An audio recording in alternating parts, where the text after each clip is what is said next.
नमस्कार, मैं हूं माधवी और आप देख रहे हैं स्वामी न्यूज। सबसे पहले नजर डालता है हेडलाइंस पर। कार्ड विश्राम स्थली में CATC कैंप का किया जा रहा है आयोजन।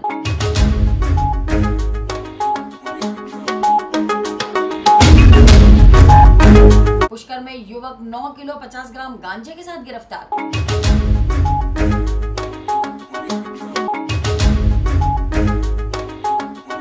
लोहागल में किराए के मकान पर चोरों ने किया हादसा।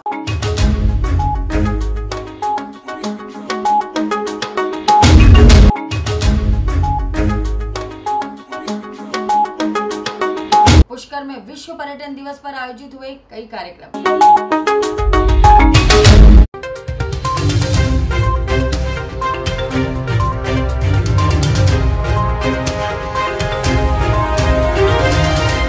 और अब समाचार विस्तार से।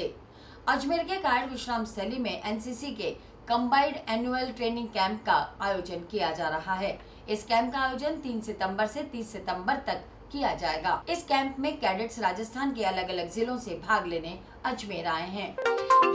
वार्षिक प्रशिक्षण शिविर कैंप एवं नौसैनिक फेज तृतीय कार्ड विश्राम स्थली में 23 सितंबर से 30 सितंबर तक आयोजित किया जा रहा है। इस कैंप में नौसैनिक कैडेट्स भी भाग ले रहे हैं और जूनियर डिवीजन एवं सीनियर डिवीजन के HD और SW कैडेट्स भी भाग ले रहे हैं। इस दौरान आज कैंप में विनीत लोहिया द्वारा स्पोर्ट्स एवं डेवलपमेंट पर कैडेट्स को व्याख्यान दिया गया। इस मौके पर अपने व्याख्यान में संबोधित करते हुए विनीत लोहिया ने सभी कैडेट्स को बताया कि खेलकूद के माध्यम से ही विद्यार्थी अपने संपूर्ण व्यक्तित्व, मानसिक एवं बौद्धिक क्षमताओं का विकास कर सकता है। खेलकूद के माध्यम से कैडेट्स की सारी क्षमताओं का विकास, उसका IQ लेवल बढ़ता है। बता दें, इस कैंप में कैडेट्स राजस्थान के अलग अलग जिलों से कैंप में भाग लेने अजमेर आए हैं। जो अभी हमारा जो प्रेजेंटली कैंप चल रहा है, इसको हम बोलते हैं कंबाइंड एनुअल ट्रेनिंग कैंप, और ये जो है हमारा 23 सितंबर से 30 सितंबर तक का कैंप है।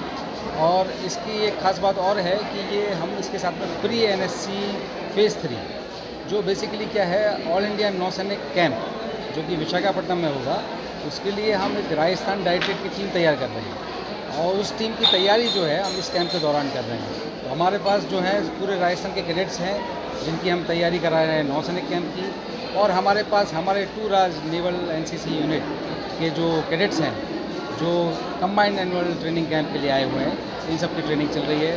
तो इसमें हम जो ट्रेनिंग कराते आ रहे हैं वो कैंप की स्टार्टिंग में तो जनरली सेटिंग डाउन होता है। उसके बाद से जो है बच्चे जो है उनका एक टाइट शेड्यूल है, मॉर्निंग से लेके पूरी नाइट तक का एक टाइट शेड्यूल है। उसके अंदर मॉर्निंग PT से लेके परेड से लेके उसके ऊपर फिर हम लोग सीएमआईशिप ट्रेनिंग देते हैं बच्चों को, जो नेवी से पर्टेनिंग है।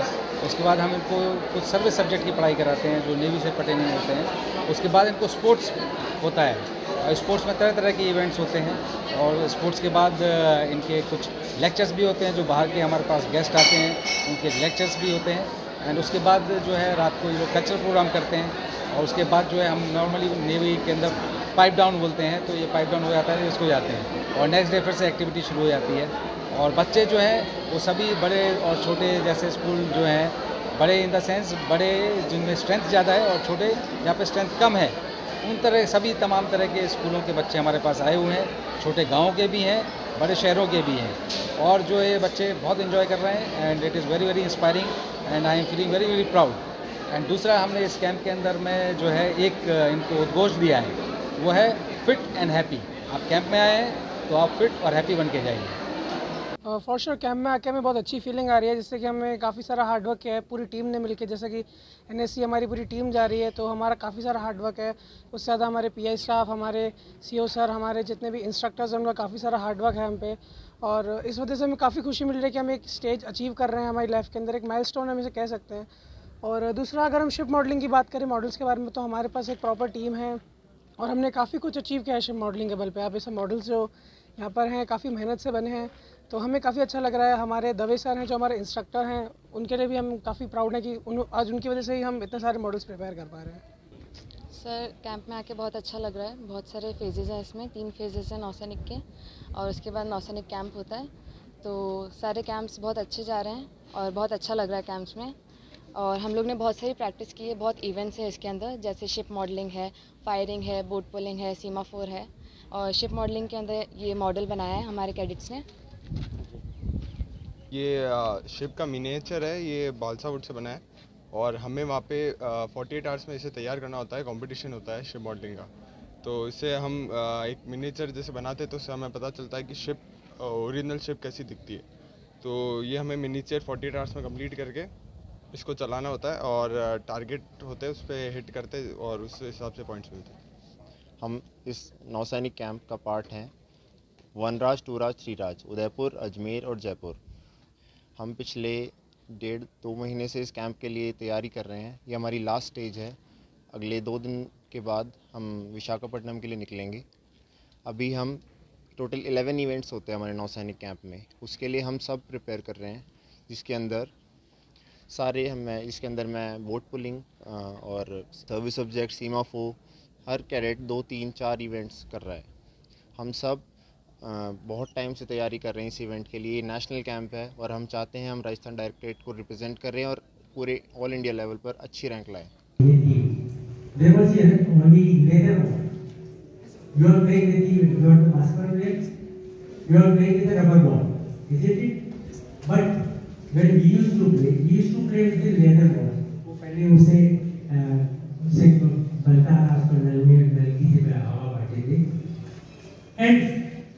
All of a sudden, I got a message that the pre-Asian championship will be played with the rubber ball. It was just new for me, and I got only 3 to 4 days to practice on the rubber ball. I practiced and then participated in the pre-Asian championship, and I got the second. विश्व पर्यटन दिवस पर तीर्थ नगरी पुष्कर में कई कार्यक्रम आयोजित किए गए। कार्यक्रम में पर्यटन विभाग और टूरिस्ट पुलिस ने पर्यटकों का माला पहनाकर स्वागत किया। इस दौरान विदेशी पर्यटक कालबेलिया नृत्यांगनाओं के साथ जमकर झूमे। आज मंगलवार को विश्व पर्यटन दिवस के अवसर पर पर्यटन विभाग राजस्थान और टूरिज्म पुलिस द्वारा कस्बे के जयपुर घाट पर विशेष कार्यक्रम आयोजित किया गया। कार्यक्रम के दौरान पर्यटन विभाग द्वारा पुष्कर घूमने आए विदेशी पर्यटकों का माला पहनाकर स्वागत किया गया। इस मौके पर टूरिज्म पुलिस के गोकुल सिंह हाड़ा ने बताया कि विश्व पर्यटन दिवस के अवसर पर पर्यटन स्वागत केंद्र अजमेर की ओर से जयपुर घाट पर पर्यटन को बढ़ावा देने के लिए अभियान चलाया गया, जिसके अंतर्गत घाट किनारे राजस्थान की कला और संस्कृति के प्रति कालबेलिया नृत्य की प्रस्तुति दी गई। इस दौरान ढोल की थाप पर विदेशी पर्यटकों ने जमकर पैर थिरकाए। इस आयोजन में पर्यटन स्वागत केंद्र अजमेर के अधिकारी और टूरिज्म पुलिस के जवान, पर्यटक सहित आम नागरिक मौजूद रहे।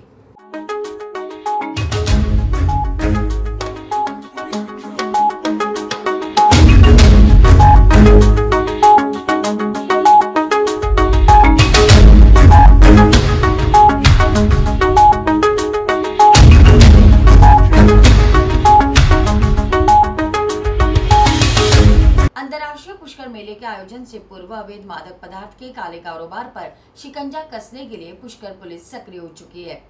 इस दौरान पुष्कर पुलिस ने 3 दिनों में दूसरी बड़ी कार्रवाई को अंजाम देकर 9 किलो 50 ग्राम गांजे सहित एक आरोपी को गिरफ्तार कर लिया है। शहर भर में अवैध मादक पदार्थों की तस्करी के विरुद्ध विशेष अभियान चलाया जा रहा है, जिसके चलते पुष्कर पुलिस ने अवैध गांजे के साथ एक युवक को गिरफ्तार किया है। पुलिस ने कार्रवाई करते हुए युवक के पास से 9 किलो 50 ग्राम गांजा बरामद किया है। जानकारी के अनुसार अंतर्राष्ट्रीय मार्केट में इस गांजे की कीमत करीब 3 लाख रुपए है। बता दें, पुष्कर पुलिस थाने के सीआई डॉक्टर रवीश सामरिया की 3 दिनों में अवैध मादक पदार्थों के विरुद्ध यह दूसरी कार्रवाई है। देखिए, पुष्कर पुलिस थाने द्वारा 3 दिनों में अवैध मादक पदार्थ के खिलाफ ये दूसरी बड़ी कार्रवाई की है।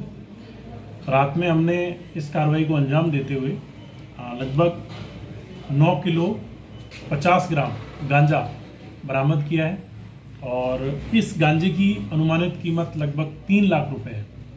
जैसा कि आपको पता है कि पुष्कर एक धार्मिक नगरी है और धार्मिक नगरी में जो अवैध मादक पदार्थ बेचने वाले हैं, इनके खिलाफ पुष्कर पुलिस थाना बहुत सक्रिय है और लगातार इनके खिलाफ कार्रवाई कर रहा है। इसी क्रम में कार्रवाई करते हुए हमने इसमें से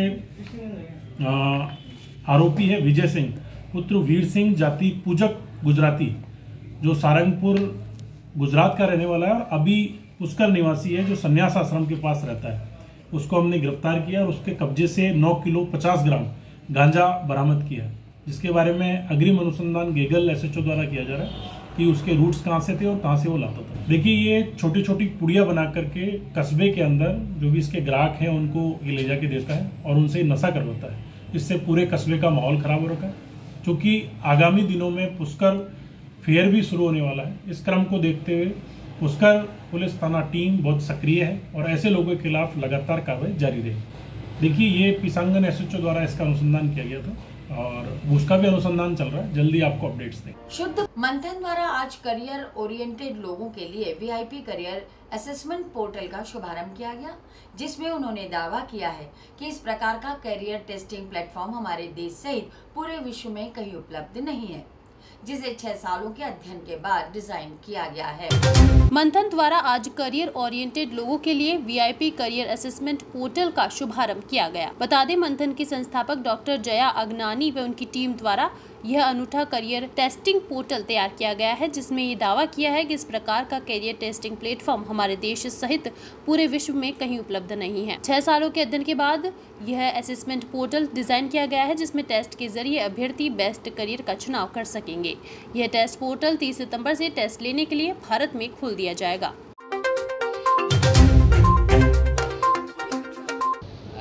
आज 27 सितंबर को वीआईपी करियर पोर्टल की लॉन्चिंग हम कर रहे हैं और ये मानते हुए कर रहे हैं, ये दावा करते हुए कर रहे हैं कि एक बहुत ही यूनिक करियर असेसमेंट पोर्टल है जो ऑल ओवर वर्ल्ड कहीं पर भी अवेलेबल नहीं है।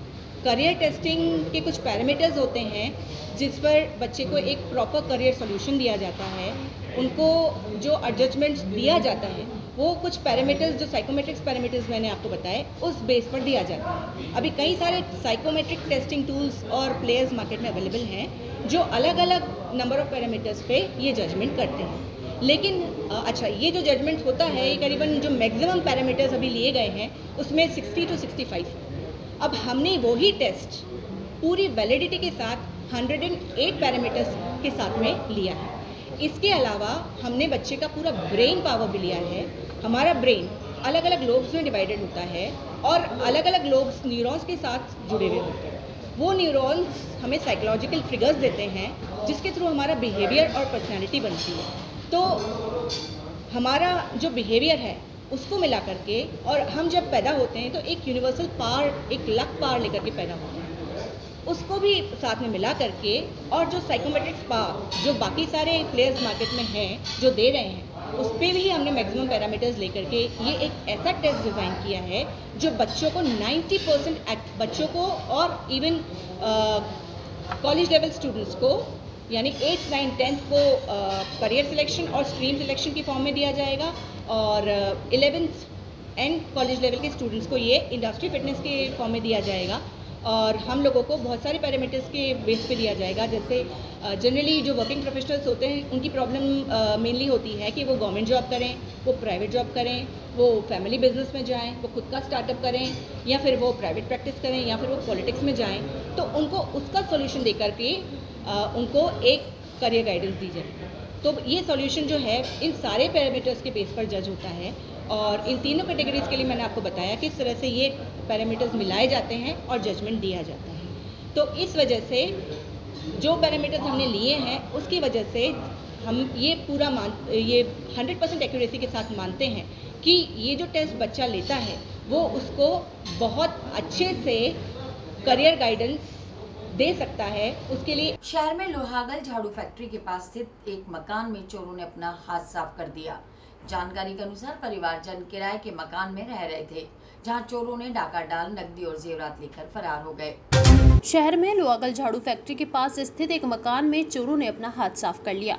जानकारी के अनुसार परिवारजन किराए के मकान में रह रहे थे, जहां परिवार की अनुपस्थिति पर चोरों ने घर में डाका डाल नकदी और जेवरात चोरी कर फरार हो गए, जिसको लेकर पीड़ित परिवार ने किशनगंज थाने में मामला दर्ज करवाया है। सर, ये है लोहागल के अंदर मोडी मोहल्ला झाड़ू फैक्ट्री के पास में मकान है। यहाँ हमारे रेंट पे मकान लिया हुआ था।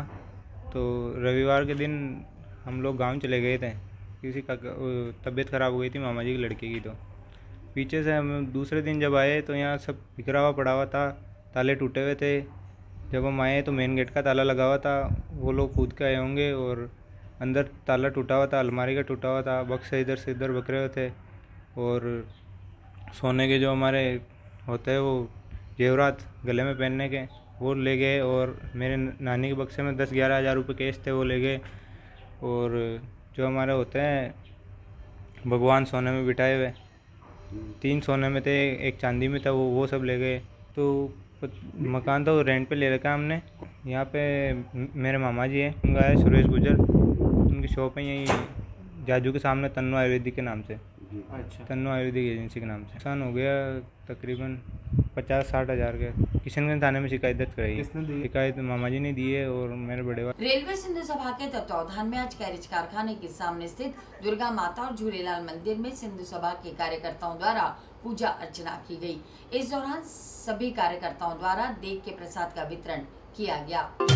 रेलवे सिंधु सभा के तत्वावधान में कैरेज कारखाने के सामने स्थित दुर्गा माता एवं झूलेलाल मंदिर में सिंधु सभा के कार्यकर्ताओं ने माता का आशीर्वाद प्राप्त किया। वहीं अंशु चांद उत्सव के अवसर पर सभा सदस्यों ने भगवान झूलेलाल की आरती कर देग के प्रसाद का वितरण किया। इस दौरान कार्यक्रम में मुख्य अतिथि के तौर पर समाज सेवी दिलीप भूरानी सहित सिंधु सभा के सदस्य मौजूद रहे।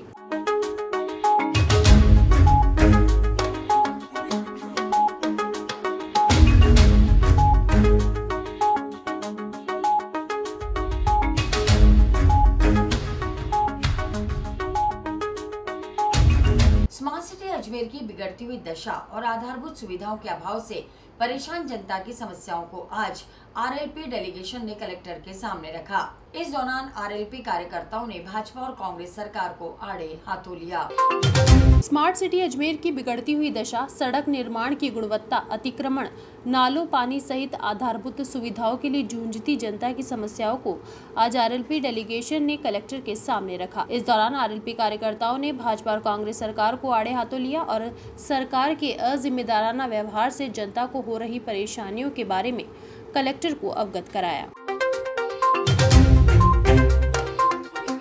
देखिए, आज हम कलेक्टर साहब से हमारा एक आरएलपी का डेलीगेशन मिला है, क्योंकि आज भी हमारा अजमेर और ग्रामीण क्षेत्र अच्छी सुविधाओं के लिए तड़प रहा है, जो बड़े दुख की बात है। बीजेपी और कांग्रेस केवल अपनी राजनीतिक रोटियां सेकने के लिए दिखावा करती है, लेकिन जनता के दुख से रूबरू नहीं है। सड़कें टूटी पड़ी है, पानी की व्यवस्था ही नहीं है। आज इस मौसम में, बारिश के मौसम में भी लोगों को पीने का पानी उपलब्ध नहीं हो रहा, बड़ी दुख की बात है। इसके अलावा जितने भी नवीन सड़क निर्माण हो रहे हैं उसके अंदर पूरी मिलीभगत चल रही है, एक भी कार्य क्वालिटी का नहीं हो रहा है। उस शिकायत को लेकर हमने कलेक्टर साहब को अवगत कराया है। नहीं, सड़क के दोनों तरफ जो अतिक्रमण हो रखा, पूरे अजमेर अतिक्रमण के गिरफ्त में जा चुका है, और सड़कों के दोनों तरफ अतिक्रमण खुद बीजेपी और कांग्रेस के नेता वहाँ करवा रहे हैं। अवैध होटलें बनवा रहे हैं, किसी के पायदान बाहर निकलवा रखे हैं, पर उसको किसी ने हटवाने की कोशिश नहीं की। तो हमने कलेक्टर साहब को कहा है कि अवैध अतिक्रमण के खिलाफ आप एक अभियान छेड़ें और अवैध अतिक्रमण हटवाएं। हमारे अजमेर शहर को जिस प्रकार से स्मार्ट सिटी का नाम तो दिया गया है, पर कहीं से स्मार्ट नहीं लगता है, तो उसको स्मार्ट सिटी बनाने में सहयोग करें। सड़क के दोनों तरफ पौधारोपण भी कराएं और बेहतर सड़कें लोगों को उपलब्ध कराएं, जिससे लोगों को लगे कि हम कहीं हमारे एक स्मार्ट सिटी में रह रहे हैं। वैसे तो हम राजस्थान में आरजे में 0-1 में आते हैं, लेकिन वास्तव में हमारा अजमेर आज 0-1 पे न रह के मुझे लगता है कि 32वें नंबर पे आ गया है। तो अच्छी सुविधाएं हमारे लोगों को मिले, इसके लिए हम कलेक्टर साहब से मिलकर आज उन्होंने कहा और उन्होंने आश्वासन भी दिया है। हाँ जी, काफ़ी जगह हमने चिन्हित किया है। अभी जैसे ब्यावर से लेकर गवर्नमेंट कॉलेज तक जो रोड बन रहा है, उसके दोनों तरफ इतना अतिक्रमण हो रखा है जिसकी सीमा नहीं है। सड़क के ऊपर लोगों ने अपने दुकानदारों ने सामान रख दिए हैं, 3 शेड लगा लिए हैं। बड़ी दुख की बात है, कहीं पर भी एक भी वृक्षारोपण नहीं है। और ये पूरे अजमेर में आप किसी भी रोड पे चले जाओ, अतिक्रमण बहुत ज़्यादा है। इसके अलावा भी अवैध अतिक्रमण, जो भूमाफिया, वो भी बहुत ज़्यादा सक्रिय है। सरकार सोई हुई है, सरकार कुछ भी काम नहीं करना चाहती है, और इसके अंदर बीजेपी और कांग्रेस के नेता मिले हुए हैं। कांग्रेस तो सरकार बचाने में लगी हुई है, और बीजेपी पार्टी के खेल के अंदर इतनी बिजी हो गई कि वो तो किसको गिराए और किसको चढ़ाए। जी, आम लोग बहुत ज़्यादा परेशान हैं। आम लोग रोज़ कलेक्टर साहब के गेट के सामने धरना देते हैं, पानी की समस्या लेके आते हैं, लेकिन सरकारी अधिकारियों के कान पे भी जूं नहीं रेंगती है। आज वार्ड नंबर 3 के अंदर एक ऐसा नाला जिसमें कई बार लोग गिर चुके हैं, उनको कई बार अवगत कराया, उस पर भी इन लोगों ने अभी तक ध्यान नहीं दिया। अब बताइए, जनता क्या यहाँ आकर रोए? क्या चाहते हैं सरकारी लोग, सरकारी नुमाइंदे या सरकार? अब जनता गले तक भर चुकी है, और राष्ट्रीय लोकतांत्रिक पार्टी इस चीज़ को लेकर सड़कों पर उतर चुकी है। यदि लोगों के लिए अच्छी बेहतर सुविधाएं नहीं होगी तो हम इस बार आर पार के मोड में हैं। हो सकता है कोई हमारे भी लपेटे में आ जाए अगर लोग। इसलिए मैं सरकारी अधिकारियों को भी कहना चाहता हूं कि आप भी अपनी ड्यूटी दरगाह कमेटी द्वारा संचालित ख्वाजा मॉडल स्कूल में MBD ग्रुप से संयुक्त तत्वावधान में कार्यशाला आयोजित हुई। इस दौरान राष्ट्रीय शिक्षा नीति एवं कक्षा नियमन व प्रबंधन शीर्षक से आयोजित कार्यशाला में अजमेर के 18 विद्यालयों ने हिस्सा लिया। दरगाह कमेटी द्वारा संचालित ख्वाजा मॉडल स्कूल में MBD ग्रुप के संयुक्त तत्वावधान में कार्यशाला आयोजित की गई। बता दें, राष्ट्रीय शिक्षा नीति एवं कक्षा नियमन व प्रबंधन शीर्षक से आयोजित कार्यशाला में अजमेर के 18 विद्यालयों ने भाग लिया। इस दौरान नई दिल्ली से आमंत्रित मुख्य वक्ता महिमा निझावर ने जानकारी देते हुए बताया कि युवाओं को नए आयामों एवं माध्यमों का उपयोग करते हुए शिक्षा प्राप्ति की ओर अग्रसर रहना चाहिए। साथ ही नए आयामों के माध्यम से समस्या को ही समाधान बनाना चाहिए। कार्यशाला के समापन समारोह में केंद्रीय माध्यमिक शिक्षा बोर्ड के उप सचिव राजीव कुमार शर्मा और तेज कुमार वर्मा मौजूद रहे। कि कोविड-19 के बाद हमें स्कूलों को, टीचर्स को, मैनेजमेंट को बहुत प्रॉब्लम फेस करनी पड़ रही है कि बच्चों से कैसे उनके साथ व्यवहार किया जाए। तो एक जो टीचिंग टेक्निक होती है, क्लासरूम मैनेजमेंट होता है, उसके बारे में समझाया गया कि कोविड-19 के बाद हमें और किस तरह से अच्छों से बच्चों के साथ एक अच्छा सा उनके अंडरस्टैंडिंग के साथ पढ़ाई कराना चाहिए, उनके साथ बिहेव करना चाहिए। ट्रेनिंग थी वो NEP नेशनल एजुकेशन पॉलिसी 2020 के बारे में थी और क्लासरूम मैनेजमेंट स्ट्रैटेजीज के बारे में, सो दैट टीचर्स को पता चल सके कि किस तरह के 21st सेंचुरी स्किल्स हमें बच्चों को सिखाने ज़रूरी है और क्या नए अपडेटेड मेथड्स हैं जिससे हम उनको सिखा सकते हैं। अलॉन्ग विद दैट, जब हम क्लासरूम मैनेजमेंट की बात करते हैं तो उसमें भी हमने डिसिप्लिन से आगे बढ़कर कैसे ऑर्गेनाइजेशंस करना है क्लासेस का, ताकि बच्चों को लर्निंग में हेल्प मिल सके, नए रिसोर्सेज को वो यूज कर सके। और इसी के साथ ये समाचार बुलेटिन यही समाप्त होते हैं। मुझे दीजिए इजाजत, देखते रहें स्वामी न्यूज़।